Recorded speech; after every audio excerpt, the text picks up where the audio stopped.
গুরুতর অপরাধে দণ্ডিত অভিবাসীদের জামিনের শুনানি ছাড়াই দীর্ঘদিন আটকে রাখার নীতি নিয়ে সুপ্রিম কোর্টের দ্বারস্থ হয়েছেন ট্রাম্প প্রশাসন। নিম্ন আদালতে এই আটকাদেশকে অসাংবিধানিক বললেও ট্রাম্প প্রশাসন এর বিরুদ্ধে আপিল করেছে, যার শুনানি হবে আগামী অক্টোবরে। এ বিষয়ে বিস্তারিত আরও জানুন মূল প্রতিবেদনে। যুক্তরাষ্ট্রে বসবাসরত অভিবাসীদের জন্য আবারও বড় ধাক্কা। বিনা শুনানিতে সাজাপ্রাপ্ত অভিবাসীদের অনির্দিষ্টকাল আটকে রাখার এক কঠোর নীতি নিয়ে এবার আইনি লড়াইয়ে নামছে ট্রাম্প প্রশাসন। আর এই হাই ভোল্টেজ মামলার আপিল শুনতে অবশেষে রাজি হয়েছে মার্কিন সুপ্রিম কোর্ট।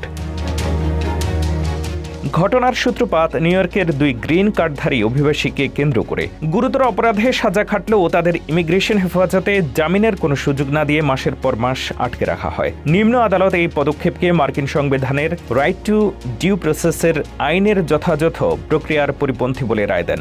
আদালত স্পষ্ট জানায়, বন্ড শুনানি ছাড়া এভাবে কাউকে বছরের পর বছর বন্দী রাখা যায় না। তবে এই রায় মানতে নারাজ ট্রাম্প প্রশাসন। তাদের দাবি, জাতীয় নিরাপত্তা অভিবাসন আইন বজায় রাখতে গুরুতর অপরাধীদের বন্দী রাখা জরুরি।